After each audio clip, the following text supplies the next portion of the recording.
যাচ্ছি প্রিয় দর্শক, মানচিত্র নিয়মিত আয়োজন কথোপকথনে। আমি দেখাতে চাই যে বাংলাদেশে বিএনপি, জামাতে ইসলামী, এনসিপি এবং অন্যান্য যে ছোটখাটো দল তারা যে ভোট পেয়েছে এবং এরশাদের দল সব জায়গায় হেরেছে, এর কারণ কি, কেন, এটা নিয়ে একটু আলোকপাত করতে চাই। আপনারা দেখেন, নির্বাচনটি খালি চোখে যদি আপনি দেখেন, আপনি বুঝবেন খুব সুন্দর নির্বাচন, মারামারি হানাহানি কম হয়েছে, কম্পারেটিভলি প্রাণ কম গিয়েছে, কিন্তু তারপরও 7 জন মারা গিয়েছে সারা দেশে। তো এখন এই নির্বাচনটি যে হলো, আপনি বোঝেন যে এখানে জামাত বা বিএনপি ছাড়া পাশ করার কোনো পার্টি নেই। কারণ সারা দেশে 20-30টি আসনে মাত্র এনসিপি তাদের নমিনেশন দিয়েছে, তাও জামাতের অংশ হিসেবে। যেই সব জায়গায় জামাতের অবস্থান ভালো এবং বিএনপির ভালো কোনো প্রার্থী নেই, সেই সব জায়গায় এনসিপিকে দেওয়া হয়েছে। এই নির্বাচনটিতে ডক্টর ইউনূস অংশগ্রহণ করার আগেই এই তারেক রহমানের সাথে বসে তিনি একটা বোঝাপড়া করেছেন এবং তিনি এনসিপির বড় বড় 7-8 জন নেতাকে যেন নিশ্চিন্তভাবে এবং নিশ্চিতভাবে সংসদে নিয়ে আসা যায়, সেই ব্যাপারে তারেক রহমানের সাথে তার একটা সমঝোতা কিন্তু আগে থেকেই হয়েছে এবং জামাতের সাথেও হয়েছে। এনসিপি একবার কিন্তু এনসিপিকে অফার দেওয়া হয়েছিল যে বিএনপির সাথে আসার জন্য, তাহলে এনসিপি যদি 30টা আসন চায়, সেই 30টা আসনেই এনসিপিকে পাশ করিয়ে আনবে। কিন্তু কোনো কারণে ডক্টর ইউনূস বিএনপির সাথে ভরসা পায়নি, যার কারণে তারা এনসিপি জামাতের সাথে গিয়েছে। আর তাছাড়া এনসিপির যেখানে জন্ম, সেখানেই এনসিপি ফিরে গিয়েছে, যার কারণে জামাতের সাথে গিয়ে তারা মাত্র 6টি বা 7টি আসনে পাশ করেছে। এই 6টি বা 7টি আসন কিন্তু পূর্ব নির্ধারিত। যেমন হান্নান মাসুদ পাশ করেছে, ঢাকায় নাহিদ পাশ করেছে, কুমিল্লায় হাসনাত পাশ করেছে, হাসনাতকেও পাশ করিয়ে দেওয়া হয়েছে। বিএনপির যে প্রার্থী ছিল, বহু লোক ঋণখেলাপি হওয়ার পরও নির্বাচন করেছে, কিন্তু তিনি নির্বাচন করতে পারেননি। কে? মঞ্জুরুল হাসান মুন্সি। তো এইরকমভাবে বাংলাদেশে কিছু মেটিকুলার যে ডিজাইন, এই ডিজাইনগুলো আগে থেকেই কিন্তু নির্ধারিত ছিল। তারপর দেখেন জামাতকে কোন অঞ্চলটা দেওয়া হয়েছে, জাতীয় পার্টি যে অঞ্চল, সেই অঞ্চল। সেখানে জাতীয় পার্টিকে কেন, একটি আসনও জাতীয় পার্টি কেন পাশ করেনি, সেটার পিছনে কিন্তু কিছু মৌজেজা আছে। মৌজেজাটা কি? বাংলাদেশ আওয়ামী লীগ কিন্তু নির্বাচনে আসতে পারেনি।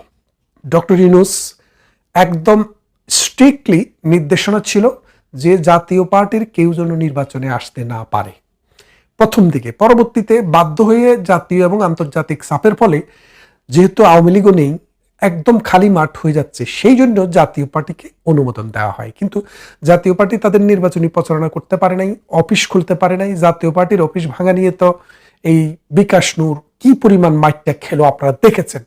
তো সেই কারণে জাতীয় পার্টিকে মেটিকুলাস ডিজাইনের অংশ হিসেবে শামীম পাটোয়ারির মতো লোককেও হারিয়ে দেওয়া হয়েছে।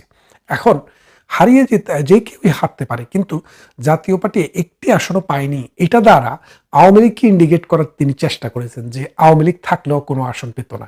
এটা ডক্টর ইউনূসের উর্বর মস্তিষ্ক থেকে যাই আসুক, বাংলাদেশের মানুষ জানে যে আওয়ামী লীগ যদি নির্বাচনে আসতো, তাহলে এই জামাতে ইসলামী 3টার বেশি আসন পেত না। সেইখানে বিএনপি আওয়ামী লীগের মধ্যে একটা হাড্ডাহাড্ডি লড়াই হতো, সেখানে বিএনপিও জিততে পারতো, আওয়ামী লীগও জিততে পারতো। জামাতের কোনো খাবার এই দেশে ছিল না। আপনারা যদি একটা জিনিস খেয়াল করে দেখেন, বিএনপি জোট 212টি আসন পেয়েছে, পক্ষান্তরে জামাত জোট 72টি আসন পেয়েছে, বা 80টি আসন পেয়েছে, 70টি আসন পেয়েছে, 72টি আসন পেয়েছে। এই 72টি আসনের মধ্যে আপনি যদি খেয়াল করে দেখেন, 28টি আসনে বিএনপির বিদ্রোহী প্রার্থী ছিল। এই বিদ্রোহী প্রার্থীর 21 জন প্রার্থী জয় পরাজয় নির্ধারণ করেছে জামাতের। এখন যদি জামাতের এই 21টি আসনকে যদি আপনি বাদ দেন, তাহলে জামাতের আসন কিন্তু 40-এর নিচে, 40-এ চলে আসে। তাই সেই ক্ষেত্রে হিসেব করে দেখেন যে আওয়ামী লীগের অ্যাবসেন্সে যদি জামাত ইসলামী 40টি আসন পায়, এটা খুব দাতব্যের মধ্যে নেওয়ার কোনো বিষয় নয়। কারণ বিএনপি এককভাবে তো সব আসন নেবে না, সব আসন পাবেও না। ঠিক এই ডিজাইনটা সেভাবে করা হয়েছে, যার কারণে জামাতে ইসলামী ধরে নিয়েছিল। এবং বাংলাদেশে আমার গ্রাম আপনার গ্রাম, যার যার গ্রামে একটু খবর নিয়ে দেখেন, সবার মধ্যে এরকম একটা, মানে মানুষের মধ্যে এরকম একটা প্রচারণা চালিয়ে দেওয়া হয়েছিল যে জামাত ক্ষমতায় চলে আসতেছে, ডিসিওসি যা আছে সব জামাতের, আওয়ামী লীগের কেউ নাই, বিএনপির কেউ নাই, সবে জামাতের, সুতরাং জামাতকে তারা নিয়ে আসবে। কিন্তু আসলে বিষয়টা এরকম না। মেটিকুলাসের যে ডিজাইনটা ছিল প্রথম দিকে, ডক্টর ইউনূসের ডিজাইন ছিল এনসিপি এবং জামাতে ইসলামীকে ক্ষমতায় নিয়ে আসা, নিয়ে এসে হা না ভোটের ভিত্তিতে আপনি ওই বাংলাদেশের কনস্টিটিউশনটা বদলিয়ে ফেলা, বাংলাদেশকে পাকিস্তানমুখী করে দেওয়া, বাংলাদেশের স্বাধীনতা যুদ্ধকে কবর রচনা করে দেওয়া এবং নতুনভাবে এই রাজাকারী, আলবদরি এবং মৌলবাদী, জঙ্গিবাদী একটা রাষ্ট্রের দিকে বাংলাদেশের টিকিট করে দেওয়ার খেয়ালটা ডক্টর ইউনূসের ছিল। কিন্তু শেষের দিকে এসে সেনাবাহিনী এটাতে বাদ সেধেছে। সেনাবাহিনী বলেছে যে আমরা এইসব কিছু মেনে নেব না এবং আমরা জামাতকে কোনোভাবেই ক্ষমতায় আসতে দেব না। কেন দেব না? জামাত বাংলাদেশের মানুষ জামাত করে যে পরিমাণ সেটা খুবই নগণ্য। আপনি যদি জামাত মানে ডক্টর ইউনূস যদি জোর করে জামাতকে মানুষের গাড়ে চাপিয়ে দেয়, এই দেশ, এই সমাজ, এই রাষ্ট্র ধ্বংস হয়ে যাবে। এই দেশে যুদ্ধ অনিবার্য হয়ে উঠবে, গৃহযুদ্ধ শুরু হবে। ৭১ এবং ২৪ নিয়ে যে দ্বন্দ্ব হবে, সেই দ্বন্দ্বে রক্তের বন্যা বাংলাদেশে বয়ে যাবে। তখন আর্মি, পুলিশ এবং বিডিআর, যেটাকে বিজিবি বলে, বিজিবি কখনো এটাকে মেনে নেয়নি। না নেওয়ার ফলে এটা শুরু হয়েছে ঠিক হাদির হত্যার বিচার চেয়ে যেদিন তারা একটি আন্দোলনের ডাক দিয়েছিল, ঢাকায় যমুনা ঘেরাওয়ের ডাক দিয়েছিল। এটার উদ্দেশ্য ছিল নির্বাচনটাকে আরো একটু পিছনে নেওয়া, আরো পিছনে নেওয়া মানে একবারে জুনে চলে যাওয়া, কারণ সামনে ঈদ, তারপরে আরো কিছু বিষয় আছে যার কারণে জুনের আগে হবে না, সেরকম একটা ধান্দা নিয়ে তারা এসছে। কিন্তু আর্মি এবং পুলিশ এই জিনিসটাকে খুব কঠিন হস্তে দমন করেছে। আপনি দেখেছেন কুকুরের মতো পিটিয়েছে, মানে কেমন পিটা পিটিয়েছে, আপনারা যদি ভিডিও ফুটেজগুলো না দেখেন তাহলে বুঝবেন না। এগুলো তৈরি করা ভিডিও ফুটেজ নয়, একদম রিয়েল ভিডিও ফুটেজ। যার ফলে তখন শেষের দিকে এসে আপনি ওই এক বাটপার ফ্রান্স থেকে একটু কান্নাকাটি করছে, আপনি দেখেন নাই? কেন কান্নাকাটি করছে? কারণ নির্বাচনের দুদিন আগে তিনি খবর পেয়ে গেছেন যে আর্মি, বিডিআর, পুলিশ, আনসার যারা আছে তারা ওই ডক্টর ইউনূসের যে মেটিকুলাস ডিজাইন, জামাতকে এবং এনসিপিকে ক্ষমতায় নিয়ে আসার যে ফর্মুলা, এই ফর্মুলার থেকে তারা অ্যাকসেপ্ট করেনি। যার কারণে মাঠটা দখল করার সুযোগ তাদেরকে দেয়নি। মাঠটা দখল মানে জামাতের ইচ্ছা ছিল বিভিন্ন কেন্দ্র দখল করবে, কেন্দ্র দখল করে সেখানে তারা অরাজকতা তৈরি করবে এবং নির্বাচনকে ম্যানিপুলেট করে ক্ষমতায় আসবে, বিএনপিকে পাশে বসিয়ে দিবে। আর বিএনপিকে পাশে বসিয়ে দেওয়ার তাদের যে এই সাহস, এর জন্যই কিন্তু তারা এনসিপিকে, তাদের সন্ত্রাসীদেরকে তাদের সাথে রেখেছে। এই সন্ত্রাসীদেরকে কোনোভাবেই আর্মি এবং বিডিআর ঢুকতে দেয়নি। এবং খেয়াল করে দেখেন বিভিন্ন জায়গায় আর্মি ধরে জাতীয় সঙ্গীত গাইতে বাধ্য করেছে। কেন বাধ্য করেছে? যে তোরা তো পাকিস্তানের সন্তান, তোরা তো বাংলাদেশের সন্তান না, তোরা স্বপ্নে দেখিস পাকিস্তান, তোরা ৭১ বিরোধী শক্তি, তোরা ৭১-এর পরাজিত শক্তি। সেই জন্য আর্মিরা তাদেরকে দিয়ে জাতীয় সঙ্গীত গাইয়েছে। তাহলে খেয়াল করে দেখেন যে আর্মিরা যখনই এই মোড়টা নিল, তখন ডক্টর ইউনূস সুর বদল করলেন। ডক্টর ইউনূস সুর বদল করে বললেন যে ঠিক আছে, অন্ততপক্ষে নির্বাচনে ভোটটাকে একটু বাড়িয়ে দেখতে হবে। আপনারা দেখেন যত রাজনৈতিক বিশ্লেষক, বিদেশি সাংবাদিক, দেশি সাংবাদিক, যারাই ঢাকায় নির্বাচন পর্যবেক্ষণ করেছে, তাদের কাছ থেকে আপনি একটু খবর নিয়ে দেখেন, টেলিভিশনগুলো দেখেন, রেডিও দেখেন এবং ভিডিওগুলো অনলাইন মিডিয়াতে দেখেন, ঢাকাতে কোনো আসনেই ৩০ থেকে ৩৫-এর উপরে ভোটার উপস্থিতি ছিল না। তাহলে আপনি যে এখন ৬০ ভাগ ভোটার উপস্থিতি দেখাচ্ছেন, ৩০ থেকে ৩৫ ভাগের উপরে আপনার ভোটার উপস্থিতি ঢাকায় ছিল না। আপনি বৃহত্তর ফরিদপুরে যান, গোপালগঞ্জে যান, শেখ হাসিনার আসনে ১ লাখ ভোট টোটাল কাস্ট হয়েছে দেখানো হয়েছে, অথচ শেখ হাসিনার যেখানে ভোট কেন্দ্র, শেখ হাসিনার অঞ্চল গোপালগঞ্জ, টুঙ্গিপাড়া, সেখানে 2% ভোটও কাস্ট হয় নাই। আমরা দেখেছি যে ভোটের জন্য যাদেরকে প্রিসাইডিং অফিসার এবং পোলিং এজেন্ট নিয়োগ দেওয়া হয়েছে তারা ঘুমিয়ে পড়েছে, কারণ মানুষ কেউ আসে না। তারপরেও ১ লাখ ভোট সেখানে কাস্টিং দেখানো হয়েছে। খুলনা ১, খুলনা ২, খুলনা ৩, যে ওইসব অঞ্চলে ভোটার পার্সেন্টেজ 10 থেকে 15%-এরও নিচে ছিল। কিভাবে হলো? তাহলে আপনাদেরকে যে এই ফুলিয়ে পাপিয়ে 50 থেকে 60 ভাগ দেখানো হলো, কেন দেখানো হলো? এই ভোটটা এত পড়েনি, তারপরেও কেন ভোটের পার্সেন্টেজ এত বেশি করে দেখানো হলো? কেন্দ্র থেকে কিন্তু ভোটের ফলাফল ঘোষণা করা হয়নি, ভোটের ফলাফল কিন্তু বাইরে ঝুলিয়ে দেওয়া হয়েছে। এরকম নানান কারণ আছে যে এই নির্বাচনটাকে ডিসপিউট করার মতো। তবে আমরা নির্বাচন একটি হয়ে গেছে, একটা দেশ অন্তত রাহুমুক্ত হচ্ছে এখন। যদি বিএনপি নির্বাচিত হিসেবে যদি ক্ষমতা গ্রহণ করে, অন্তত দেশে আইন বিচার এবং শাসন অন্তত একটা লাইনে আসার একটা আশা থাকে। কারণ বিএনপি আগেও রাষ্ট্র পরিচালনা করছে, খাবে দাবে মারবে মরবে সেটা একটা আলাদা বিষয়, কিন্তু বাংলাদেশ নামে যে রাষ্ট্র, এই রাষ্ট্রে বিশ্বাস করেই কিন্তু তারা রাষ্ট্র পরিচালনা করেছে এবং করবে।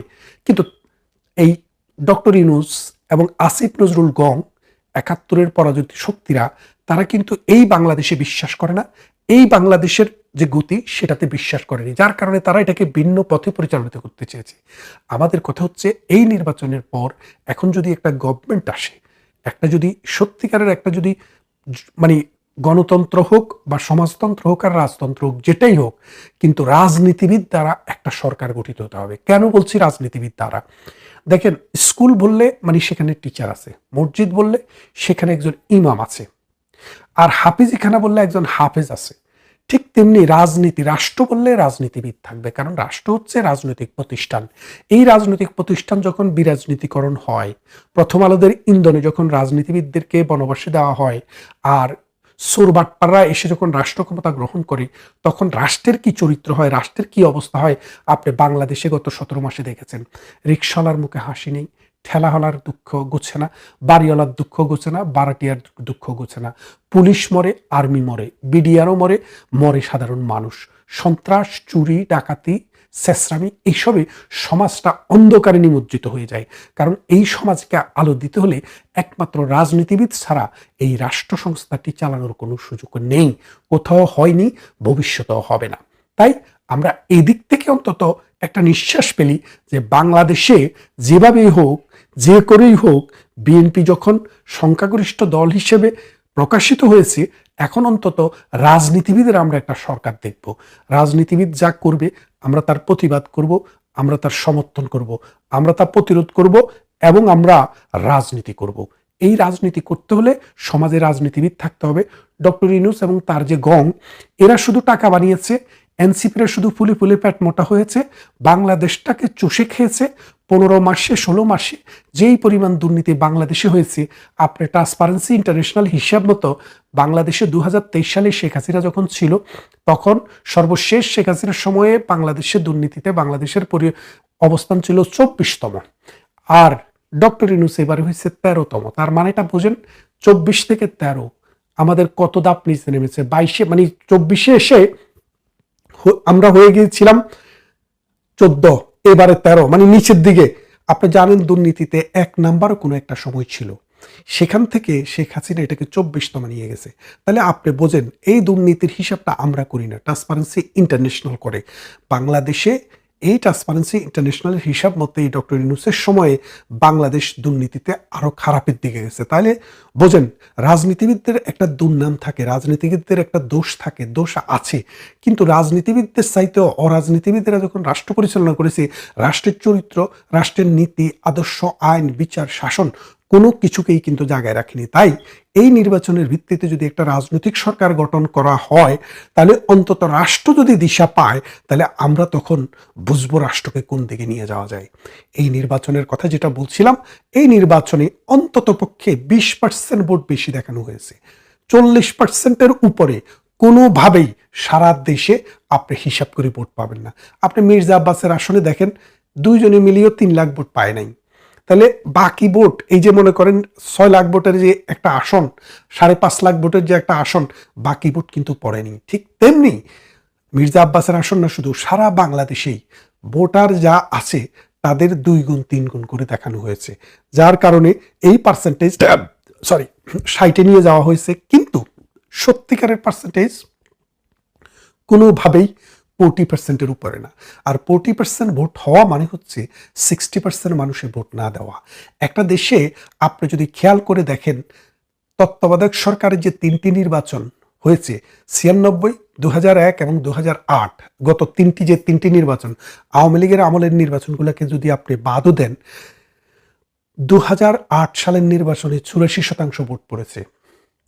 আপনি যদি ২০০১ সালে যান, ৭৬-৭৭% ভোট পড়েছে।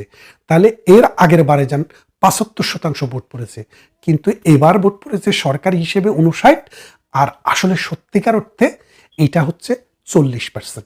তার মানে হচ্ছে বাংলাদেশের মানুষ যে এখনো বাংলাদেশ আওয়ামী লীগকে ভালোবাসে, আওয়ামী লীগ যে এখনো বাংলাদেশের বনেদি একটি রাজনৈতিক পরিবার, একটি রাজনৈতিক শক্তি, এবং বাংলাদেশের বেশিরভাগ পরিবারের মধ্যে যে আওয়ামী লীগের সদস্য রয়েছে সেটা কিন্তু এই নির্বাচনের মাধ্যমে সুনির্দিষ্ট হয়ে গেছে এবং সুস্পষ্ট হয়ে গেছে। তাই আওয়ামী লীগের কর্মী নেতা যারা আছেন তাদের প্রতি এই কথাটিই বলতে চাই, নাথিং টু ওরি অ্যাবাউট।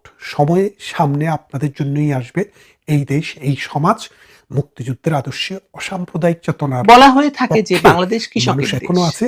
এতে আগ্রহী ধান, ছিল। গম, ভুট্টো যাই ছড়িয়ে রাখেন না কেন তা থেকেই সোনা ফলে।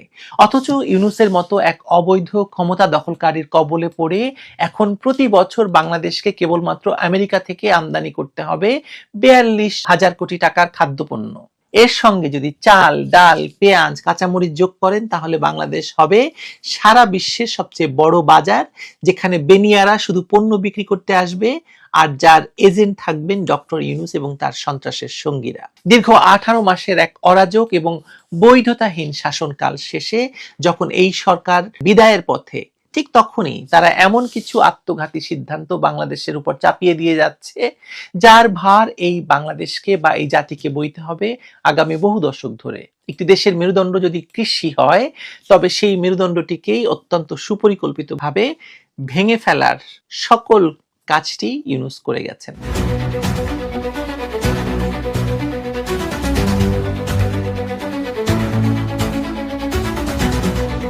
ভাবতে অবাক লাগে যে মাটির উর্বরতা নিয়ে আমরা গর্ব করি, যে দেশে কৃষকের ঘামে অর্থনীতি সচল থাকে, সেই দেশকে কেন মার্কিন মুলুক থেকে বছরে 42,000 কোটি টাকার কৃষি পণ্য কিনতে হবে বলুন তো? এই প্রশ্নটি কেবল অর্থনীতির নয়, এটি আমাদের জাতীয় অস্তিত্ব আর আত্মমর্যাদার প্রশ্ন।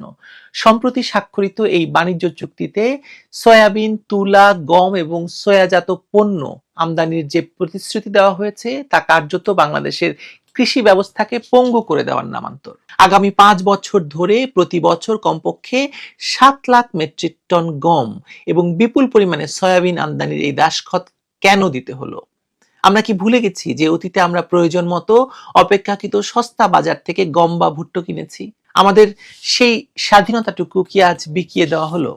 যখন আপনি কোনো পরাশক্তির কাছে একটি নির্দিষ্ট পরিমাণ পণ্য কেনার মুচলেকা দিয়ে দেন, তখন আর আপনার দরদামের কোনো ক্ষমতা থাকে না। আপনি তখন ক্রেতা নন, আপনি তখন জিম্মি। এটা আমরা ভুলে যাই। সবচেয়ে ভয়ের বিষয় কি জানেন? সবচেয়ে ভয়ের বিষয় হলো এই আমদানির নির্ভরতা তৈরি করা হচ্ছে বাণিজ্য ঘাটতি কমানোর দোহাই দিয়ে, অথচ এর আড়ালে লুকিয়ে আছে এক গভীর ভূরাজনৈতিক খেলা। যুক্তরাষ্ট্র থেকে 25টি বোয়িং বিমান কেনার বিলাসিতা, 15 বছর ধরে চড়া দামে এলএনজি কেনার যে প্রতিশ্রুতি দেওয়া হয়েছে তা আমাদের সাধারণ মানুষের পকেটের টাকা পাচার করার নামান্তর। আমাদের রিজার্ভ যখন সংকটে তখন এই অপ্রয়োজনীয় ব্যয়ের বোঝা কেন? এর উত্তর মিলবে তথাকথিত জুলাই সনদে। ভালো করে যদি আপনি লক্ষ্য করেন তখন দেখবেন যে বর্তমান সংবিধানের যে জনবান্ধব নীতিগুলো আছে, বিশেষ করে সমাজতান্ত্রিক ধাঁচের যে সুরক্ষা কবচগুলো ছিল, এই জুলাই সনদে সেগুলো নেই। যেমন কৃষকের জন্য ভর্তুকি, নামমাত্র মূল্যের চিকিৎসা বা শিক্ষা, সেগুলোকে ঝেঁটিয়ে বিদায় করে দিয়েছে এই সনদ। সংবিধান থেকে সমাজতন্ত্র বা ধর্মনিরপেক্ষতার মতো ভিত্তিগুলো মুছে ফেলার মানে হচ্ছে রাষ্ট্র আর নাগরিকের অন্ন, বস্ত্র বা চিকিৎসার দায়িত্ব নিতে বাধ্য নয়। রাষ্ট্র তখন হয়ে উঠবে কেবলই একটি কর্পোরেট ম্যানেজারের মতো, যার কাজ বিদেশি প্রভুদের সন্তুষ্ট রাখা।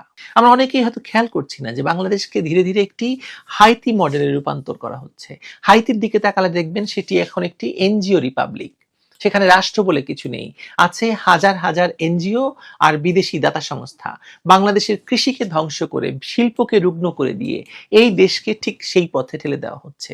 যখন কৃষকের উৎপাদিত পণ্যের চেয়ে আমদানিকৃত মার্কিন গম বা সয়াবিন সস্তা বা সহজলভ্য হবে, তখন আমাদের প্রান্তিক চাষি চাষাবাদ ছেড়ে দেবে, গ্রামের মানুষ শহরে এসে সস্তা শ্রমিকের জীবন বেছে নেবে আর এনজিও ঋণের জালে আটকা পড়বে।